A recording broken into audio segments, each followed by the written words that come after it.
7 danau terluas di dunia. Nomor 7. Danau Baikal. Luas 31.500 km persegi. Danau Baikal adalah danau air tawar terbesar secara volume dan danau terdalam di dunia. Agak berbentuk seperti bulan sabit, danau ini berada di wilayah Siberia Selatan Rusia. Pada tahun 1996 dinyatakan sebagai situs warisan dunia UNESCO. Selain itu, Danau Baikal adalah danau tertua di dunia. Danau ini merupakan rumah bagi sekitar 1.700 hingga 1.800 spesies tanaman dan hewan endemik. Selain itu, ia menampung 20% air tawar dunia, karena kedalaman danau tersebut. Sekitar 80% dari lebih dari 3.700 spesies yang ditemukan di Danau Baikal adalah endemik, artinya mereka tidak ditemukan di tempat lain di bumi. Mungkin yang paling terkenal dari spesies ini adalah nerpa, satu-satunya anjing laut air tawar eksklusif di dunia. Para ilmuwan tidak yakin bagaimana nerpa datang ke Danau Baikal dan berevolusi, tetapi mereka menduga anjing laut itu mungkin telah berenang di sungai prasejarah dari kutub utara, menurut Danau Baikal. Di musim dingin, biasanya pada awal Januari kamu dapat bermain melintasi danau, yang, pada titik ini di tahun tersebut seringkali membeku setebal 2 meter. Air danau berubah menjadi lebih biru, dan garis-garis besar membentuk pola silang-silang putih di permukaan sementara di tempat lain, es adalah biru cerah. Kadang kamu bahkan bisa melihat menembus es ke danau di bawah ini, menginjakkan kaki di atasnya seperti berjalan di atas kaca. Danau Baikal adalah satu-satunya danau yang sangat dalam yang memiliki air beroksigen pada kedalaman terendahnya, seperti samudera, menurut sebuah artikel 2009 di Bioscience. Danau Baikal dianggap sebagai salah satu danau paling jelas di dunia. Selama musim panas, ketika danau penuh dengan es yang mencair dari pegunungan Siberia, terkadang memungkinkan untuk melihat lebih dari 130 kaki 39 meter ke bawah. Kejelasan yang menakjubkan adalah hasil dari kemurnian es yang meleleh, plankton yang memakan puing-puing mengambang dan kurangnya garam mineral di danau. Danau Baikal mungkin lebih hangat daripada bagian lain Siberia, tetapi di musim dingin masih sangat dingin. Suhu udara rata-rata di musim dingin adalah -6 F -21 Celcius. Nomor 6. Danau Tanganyika. Luas 32.600 km persegi. Danau Tanganyika adalah danau yang luas di Afrika Tengah. Danau ini diperkirakan merupakan danau kedua terdalam di dunia setelah Danau Baikal di Siberia, Rusia. Selain dalam, dan sudah berusia sangat tua, Danau Tanganyika juga dihuni banyak buaya. Panjang danau ini mencapai 673 km dan luasnya hampir 33.000 km. Danau ini terletak di kawasan 4 negara, yaitu Kongo, Tanzania, Burundi, dan Zambia. Bahkan, ada 6 pulau di danau ini, yaitu Pulau Kavala, Mamba Kayenda, Milima, Kibishi, Mutondewe, dan Pulau Kumbula. Danau ini juga sangat dalam. Rata-rata kedalamannya adalah 570 meter dengan titik terdalamnya mencapai 1.460 meter. Karena perbedaan kedalaman yang ekstrim ini, serta letaknya yang dekat gunung-gunung api aktif, danau ini sering mengalami beberapa kali perubahan pola aliran. Selain besar dan amat dalam, Danau Tanganyika juga berusia amat tua.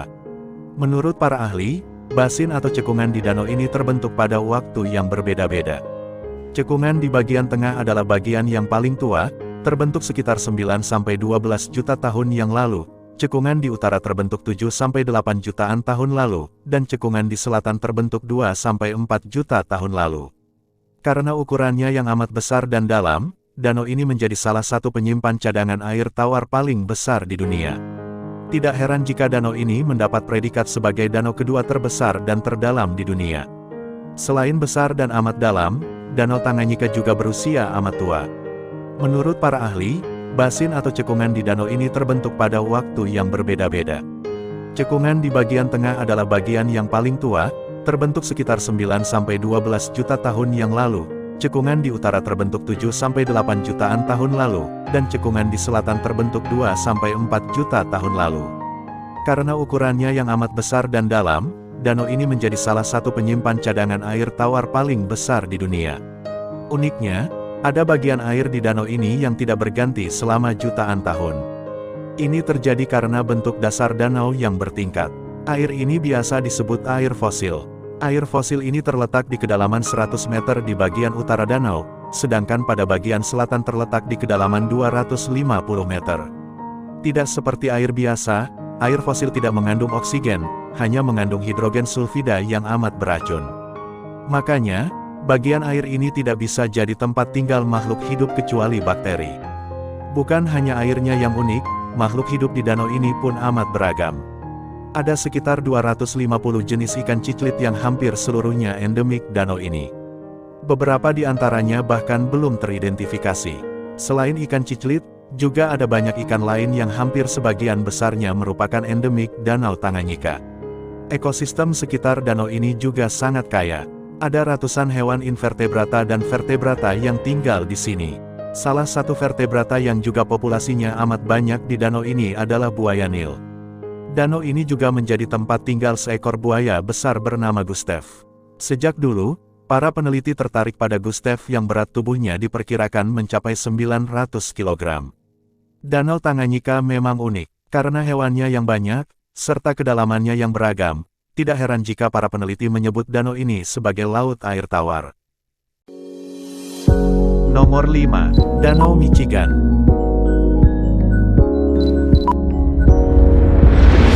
Luas 58.000 km persegi.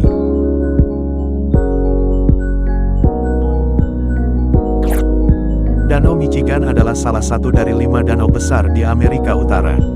Dikelilingi oleh sejumlah kota di Amerika Serikat, salah satunya memiliki nama yang sama dengan danau yang mempesona ini, dan lebih dari 12 juta orang berkumpul di sekitarnya.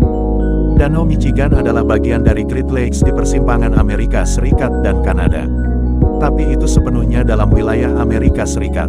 Studi arkeologi telah menunjukkan bahwa danau ini terbentuk sekitar 13.000 tahun yang lalu, setelah zaman es terakhir. Saat es mencair, serangkaian cekungan besar berisi air tertinggal di tempatnya. Cekungan ini, bersama dengan zat cair lainnya, berasal dari danau ini, seperti halnya 4 cekungan lainnya dalam kelompok itu. Ini adalah danau yang indah untuk dikunjungi, terutama antara bulan Juni dan September, karena cuaca panas dan sebagian berawan pada tanggal-tanggal tersebut, meskipun musim dingin sangat dingin. Suhu di daerah ini umumnya bervariasi antara -7 derajat Celcius hingga 27 derajat Celcius, dan nilai-nilai ini jarang berubah secara signifikan. Jika terjadi, mereka tidak akan mencapai -14 derajat Celcius atau melebihi 30 derajat C. Tetapi kenyataan saat ini berbeda, karena suhu serendah -45 derajat Celcius telah diverifikasi, yang menyebabkan led air Danau Michigan membeku. Seperti kebanyakan danau, fitur geologis Danau Michigan adalah adanya cekungan di tanah, di mana air dikumpulkan dari beberapa sungai. Selain sejumlah mineral seperti besi, mineral ini kemudian diangkut ke pegunungan Appalachian, dari daerah penghasil batu bara. Struktur geologi tanah di daerah tersebut membuatnya kaya akan produksi pangan karena sangat subur dan memiliki hutan yang luas. Danau Michigan dicirikan oleh adanya rawa-rawa yang dibanjiri air, ada rerumputan tinggi, sabana, dan bukit pasir tinggi, yang semuanya merupakan habitat yang sangat baik bagi satwa liar. Dalam hal ini, faunanya diwakili oleh ikan seperti trout, salmon, snook dan pikeper, semuanya ideal untuk kegiatan olahraga memancing. Ada juga crawfish, sponge, sea lamprey, eagles dan masih banyak jenis burung lainnya seperti angsa, gagak, bebek, burung nasar, elang, dan banyak lagi, karena danau ini memiliki kekayaan satwa liar. Nomor 4. Danau Huron. Luas 59.600 km persegi. Terletak di perbatasan Amerika Serikat di negara bagian Michigan ke Kanada di Provinsi Ontario. Ia adalah salah satu dari 5 Great Lakes di Amerika Utara. Nama yang diberikan di bawah Danau Huron suku asli penduduk yang tinggal di daerah tersebut. Ia adalah yang kedua terbesar dari 5 danau Great Lakes. Area danau diukur oleh 59.596 km persegi. Depes di tempat mencapai 229 meter. Danau yang terletak di pulau air tawar terbesar di dunia, Manitoulin Island. Di bagian bawah danau lebih dari 1000 sipurex. Danau Huron di Amerika Utara, memiliki pulau di tengahnya, yang bernama Pulau Manitoulin, dengan luas 1068 mil persegi. Pulau itu adalah pulau terbesar yang ada di tengah danau. Uniknya, ternyata di tengah Pulau Manitoulin juga terdapat danau, yang diberi nama Danau Manitou, dengan luas 41 mil persegi, dan di tengah Danau Manitou itu masih terdapat beberapa buah pulau lagi yang berukuran lebih kecil. Danau ini memiliki volume air terbesar ketiga dan area terbesar kedua, seluas 23.000 mil persegi atau 59.600 km persegi. Setelah Danau Victoria di Afrika, dikunjungi oleh Etienne Brulé dan Samuel de Champlain sekitar tahun 1610, maka Danau Huron mungkin adalah danau besar pertama yang pernah disaksikan oleh para penjelajah dari Eropa. Danau ini memiliki panjang 515 km, lebar 190 km, dan pada titik terdalam mencapai kedalaman 750 kaki, 230 meter. Pelabuhan utamanya di danau ini adalah London, Ontario dan Bay City, Michigan. Nomor 3. Danau Victoria.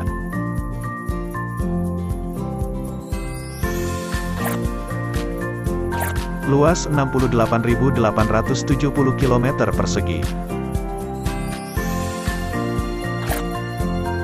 Danau Victoria adalah danau terbesar berdasarkan wilayah, dan salah satu danau air tawar terbesar di dunia, ketiga setelah Danau Superior di Afrika Utara. Namun, danau ini memiliki rahasia suram karena dikenal sebagai salah satu yang paling mematikan di dunia. Danau seluas 70.000 km persegi, 43.495 mil, adalah sumber daya vital bagi jutaan orang, dan membentang di 3 negara Afrika Timur, Kenya, Tanzania, dan Uganda. Ini adalah reservoir utama Sungai Nil dan merupakan rumah bagi lebih dari 80 pulau. Kondisi cuaca yang tidak menentu di danau ini dan campuran komunikasi yang buruk mengakibatkan sekitar 5.000 kematian per tahun. Selain itu, danau ini menyimpan hewan yang mematikan, dan itu bukan predator ganas, tapi spesies siput tertentu. Siput kecil ini adalah inang Schistosomiasis, juga dikenal sebagai Bilharzia. Hal ini menyebabkan Danau Victoria menjadi salah satu hotspot Schistosomiasis paling terkenal berbahaya di dunia. Schistosomiasis adalah penyakit parasit yang disebabkan oleh cacing parasit kecil, Fluke. Schistosomiasis merupakan penyakit tropis terabaikan dan memiliki siklus hidup yang sangat kompleks, melibatkan manusia dan keong air tawar. Penyakit ini pertama kali ditemukan oleh Theodor Bilharz, maka nama Bilharzia, pada tahun 1850-an. Namun, penyakit ini telah ada untuk waktu yang lama dan bukti infeksi bahkan telah ditemukan di mumi Mesir kuno. Orang bisa mendapatkan parasit dengan berenang di air tawar yang terinfeksi. Ada 5 jenis utama Schistosomes yang bertanggung jawab atas penyakit ini. Di Danau Victoria, parasit utama adalah Schistosoma mansoni. Nomor 2. Danau Superior. Luas 68.870 km persegi.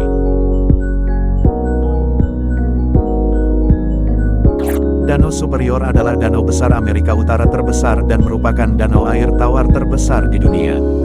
Danau Baikal di Siberia memiliki volume lebih. Laut Kaspia jauh lebih besar, tetapi berisi air asin. Danau Superior memiliki luas permukaan 82,000 km persegi, 32.000 mil persegi, lebih besar dari Republik Ceko. Selain itu, danau ini juga memiliki panjang maksimum 350 mil 563 km, dan lebar maksimum 160 mil 257 km. Kedalaman rata-ratanya adalah 489 kaki 149 meter, dengan kedalaman maksimum 1333 kaki 406 meter. Danau Superior berisi 2.935 mil kubik 12.232 km kubik air. Garis tepian danau ini adalah 2.730 mil 4.393 km. Danau Superior berbatasan dengan Ontario di Kanada, dan Minnesota, Wisconsin, dan Michigan di Amerika Serikat. Danau ini merupakan rute pelayaran penting untuk pengiriman biji besi dan merupakan bagian dari jalan air Danau Besar Great Lakes Waterway. Nomor 1. Danau Kaspia atau sering disebut Laut Kaspia.